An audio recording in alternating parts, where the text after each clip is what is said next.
इस वीडियो में हम बजट रेखा का अध्ययन करेंगे, जिसे हम कीमत रेखा भी कहते हैं। बजट रेखा है जो, उसको कीमत रेखा भी कहा जाता है। तो बजट रेखा क्या होती है? बजट रेखा वह रेखा होती है जो दो वस्तुओं के विभिन्न संयोगों को प्रकट करती है। मतलब कि जो बजट रेखा होती है, एक रेखा खींच लेते हैं हम, उसके ऊपर दो संयोग, जो दो वस्तुएं होती हैं, कोई भी हम दो वस्तुएं मान सकते हैं, उनके विभिन्न संयोगों को प्रकट किया जाता है, जिन्हें उपभोक्ता दी गई मौद्रिकाएं तथा दो वस्तुओं की दी गई कीमत पर खरीद सकता है। उपभोक्ता ये जो भी भिन्न संयोग है, इनको कैसे खरीद सकता है? क्योंकि वस्तु की जो कीमत, दोनों वस्तुएं हैं उनकी कीमतें भी दी गई होती हैं, और उपभोक्ता के पास कितनी आय है, जो उसकी सीमित आय है, वह भी दी गई होती है। इन दोनों मान्यताओं पर जो उपभोक्ता भी दोनों वस्तुओं के विभिन्न संयोग खरीदता है, उन्हें बजट रेखा पर दर्शाया जाता है। यानी कि जो दो वस्तुओं के विभिन्न संयोग हैं, उनको दर्शाने वाली रेखा को हम बजट रेखा कहते हैं। व्याख्या है, मान लीजिए उपभोक्ता की आय है जो 4 रुपये है, वह सेब तथा संतरों पर अपनी सारी आय खर्च करना चाहता है। मतलब कि उपभोक्ता है कि उसकी जो आय है, उसके पास 4 रुपये जो कि सीमित है, वह सेब तथा संतरे पर दोनों वस्तुएं हैं जो उन पर अपनी सारी आय खर्च करना चाहता है। जो भी भिन्न वस्तुएं, दो वस्तुओं के भी भिन्न संयोग होते हैं, तो वो दो वस्तुएं हमने मान ली है, एक सेब और एक संतरा। इन दोनों वस्तुओं पर उपभोक्ता को अपनी सारी आय खर्च करनी होती है, चाहता है वो अपनी इन इन वस्तुओं पर अपनी आय को खर्च करना। बजट रेखा की यह मान्यता होती है कि जो उपभोक्ता की सीमित आय होती है, उसे वह पूर्ण रूप से अपनी आय इन दोनों वस्तुओं पर खर्च करनी है। संतरे की कीमत 50 पैसे है प्रति संतरा है, तथा सेब की जो कीमत है वह 1 रुपये प्रति सेब है। मतलब जो 1 रुपये में सेब है, वह एक ही आएगी। और अगर हम 1 रुपये से संतरे खरीदेंगे तो संतरे 1 रुपये से दो खरीद सकते हैं, जो कि 50 पैसे के हैं। इस वजह से संतरे हम 1 रुपये में दो खरीद सकते हैं, और सेब हम 1 रुपये में एक ही खरीद सकते हैं। अपनी जो निश्चित आय तथा सेबों एवं संतरों की निश्चित कीमत से उपभोक्ता इन दोनों वस्तुओं के जो विभिन्न संयोग खरीद सकता है। उपभोक्ता जो है वह अपनी निश्चित आय से और वस्तुओं की दी गई कीमत से, जो सेब और संतरे दो वस्तुएं हैं, इनकी जो दोनों वस्तुओं के जो विभिन्न संयोग खरीद सकता है, उन्हें हम तालिका द्वारा प्रकट करते हैं, किया जा सकता है उन्हें तालिका द्वारा प्रकट। और अब देख लेते हैं, तालिका है, संयोग दिए गए हैं, और दूसरी जो सारणी उसमें आय को दिया गया है। तीसरे नंबर पर कीमत दी गई है जो कि सेब की 1 रुपये है, और चौथे नंबर पर कीमत दी गई है 50 पैसे, जो कि संतरे की कीमत है। ए बी सी और डी ई, ये जो 5 संयोग दिए गए हैं। उपभोक्ता की आय है 4 रुपये, 4 रुपये, 4, 4, 4। ये उपभोक्ता की 4 रुपये आय है, जो कि सीमित है। सभी पॉइंट हैं जो संयोग हैं उन पर एक सेम ही रहेगी। ये दो बचते हैं अब। तो अगर उपभोक्ता के पास 4 रुपये हैं और 4 रुपये की सिर्फ 4 ही सेब आती हैं, और अगर हम संतरे खरीदते हैं तो 8 संतरे आते हैं, तो उपभोक्ता ने अपने जो ए संयोग है उस पर सेब की एक भी मात्रा नहीं खरीदी, और जो 4 रुपये हैं उनसे 8 संतरे खरीद लिए हैं। ए संयोग पर उपभोक्ता ने सेब की कोई मात्रा नहीं खरीदी और अपनी पूरी की पूरी आय को संतरों पर लगा दिया है। बी संयोग पर अगर उपभोक्ता दोनों वस्तुओं की थोड़ी थोड़ी मात्रा खरीदना चाहता है, तो वह कैसे खरीदेगा? वह एक सेब खरीदता है जो कि 1 रुपये की है, तो उपभोक्ता के पास 3 रुपये बचते हैं। उपभोक्ता अब 3 रुपये में कितने संतरे खरीद सकता है? संतरा 1 रुपये के 2 संतरे हैं, तो वह 3 रुपये में 6 संतरे खरीद ले सकता है। डी जो सी संयोग है, सी संयोग पर उपभोक्ता 2 सेब खरीदता है जो कि 2 रुपये की हैं, और 2 रुपये से उपभोक्ता 4 संतरे खरीद सकता है, इसलिए वह 2 सेब और 2 संतरे खरीदता है। डी संयोग पर उपभोक्ता 3 सेब जो कि 3 रुपये की हैं, और 1 रुपया उसके पास बचता है, तो उससे वह 3 सेब खरीदने के बाद उसे 1 रुपये से उपभोक्ता 2 संतरे खरीदता है। और ई संयोग पर उपभोक्ता अपनी जो सारी की सारी आय है वह सेब पर ही लगा देता है, तो वह 4 रुपये की 4 सेब खरीद लेता है, और जो संतरे की कीमत है वह 0 होती है, क्योंकि उपभोक्ता की जो सीमित आय है 4 रुपये, उसने पूरी की पूरी सेब पर लगा दी है। तो जो ए संयोग है वह दर्शा रहा है कि उपभोक्ता ने सारी आय सेब पर एक भी आय पैसा ना खर्च करके, एक भी रुपये खर्च ना करके, जो अपनी सारी आय है वो संतरे पर लगा दी है। और बी संयोग पर उपभोक्ता ने 1 रुपये है जो वह सेब पर खर्च किया है, तथा 3 रुपये हैं वो संतरे पर खर्च किए हैं। सी संयोग पर उपभोक्ता ने 2 रुपये सेब पर तथा 2 रुपये संतरे पर खर्च किए हैं। डी संयोग पर उपभोक्ता ने 3 रुपये सेब पर तथा 3 रुपये सेब पर और 1 रुपये संतरे पर खर्च किया है। इस संयोग पर उपभोक्ता ने 4 के 4 रुपए हैं जो उसकी सीमित आय है, निश्चित आय है, वह सेब पर खर्च की है और संतरे पर कोई भी खर्च नहीं किया है। यह वह दो वस्तुएं हैं, सेब और संतरा, और उपभोक्ता की आय दी गई है 4 रुपए, और दोनों वस्तुओं की कीमत दी गई। संतरे की कीमत है जो कि 50 पैसे और सेब की कीमत है 1 रुपये।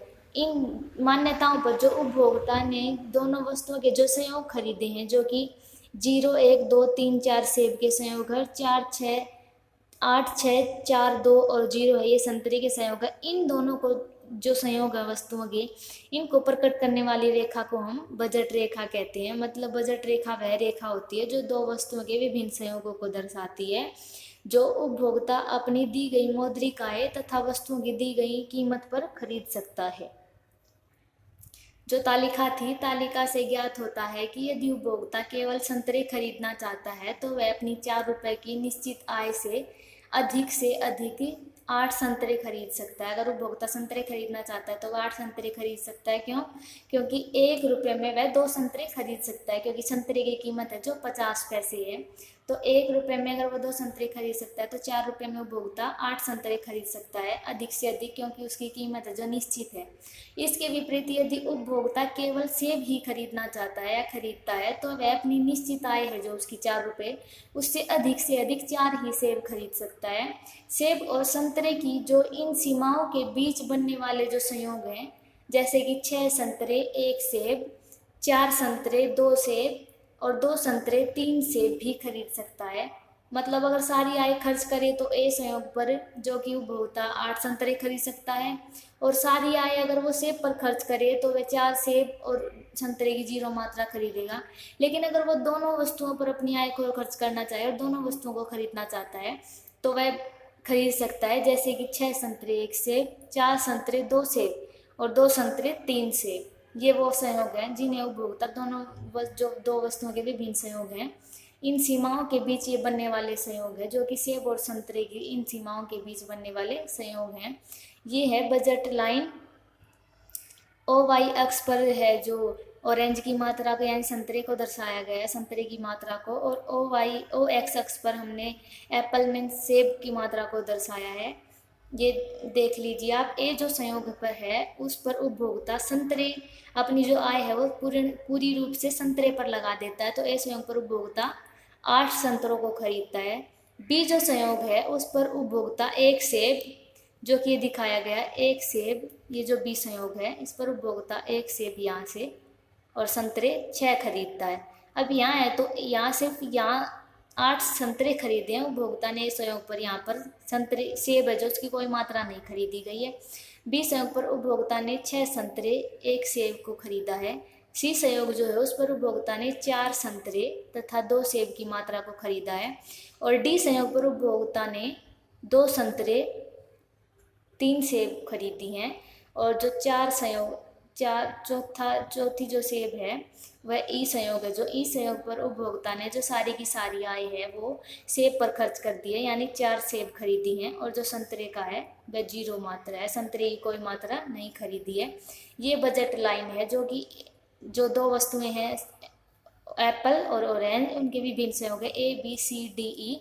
इन दोनों के जो संयोग हैं जो बनते हैं उपभोक्ता की मौद्रिक आय और वस्तु की दी गई कीमत पर, इन जो संयोगों को दर्शाने वाली ये रेखा है इसे हम बजट लाइन कहते हैं। चित्र में दो वस्तुओं के विभिन्न संयोगों को ए ई रेखा द्वारा दर्शाया गया है। ए और ई ये जो रेखा है इस रेखा द्वारा दर्शाया गया है। इस रेखा को बजट रेखा कहा जाता है। हम मान कर चलते हैं कि उपभोक्ता अपनी सारी आय इन दोनों वस्तुओं के उपभोग पर खर्च कर देता है। मैंने अभी बताया था आपको कि जो बजट रेखा है इसकी ये मान्यता होती है कि उपभोक्ता को अपनी सारी आय दोनों वस्तुओं पर खर्च करनी होती है पूर्ण रूप से। इसलिए ए ई बजट रेखा उपभोक्ता की सीमा रेखा है। जो ए ई रेखा है बजट रेखा है, जो बजट लाइन, उसे उपभोक्ता की सीमा रेखा भी है। वह बजट रेखा का ढलान उसके द्वारा प्रकट की गई दोनों वस्तुओं सेब तथा संतरों की कीमत का अनुपात है। बजट रेखा का जो ढलान है वो जो दो वस्तुएं हैं उसके द्वारा प्रकट की जाने वाली, बजट रेखा दो वस्तुओं को प्रकट करती है, तो प्रकट की जाने वाली जो दोनों वस्तुएं हैं सेब तथा संतरा, उन दोनों की कीमत का अनुपात है। अगला है बजट रेखा की जो विशेषताएं हैं। पहली विशेषता है यह सीधी व सरल रेखा होती है। ये आप देख सकते हैं बजट रेखा है जो बिल्कुल सीधी है और सरल रेखा है, सिंपल रेखा है। अगली विशेषता है ऋणात्मक ढलान होता है बजट रेखा का। ये देख लीजिए बजट रेखा है जो ऊपर से नीचे की तरफ आ रही है, तो ऊपर से नीचे इस तरफ आ रही है, नीचे की तरफ। अगर कोई भी रेखा है जो बाएं से दाएं तरफ नीचे की तरफ आ रही है तो वो ऋणात्मक ढलान वाली रेखा होती है। तो बजट रेखा का ढलान ऋणात्मक होता है जो कि ऊपर से नीचे, बाएं से दाएं की तरफ नीचे की ओर आ रहा है। ये बजट रेखा की दूसरी विशेषता है।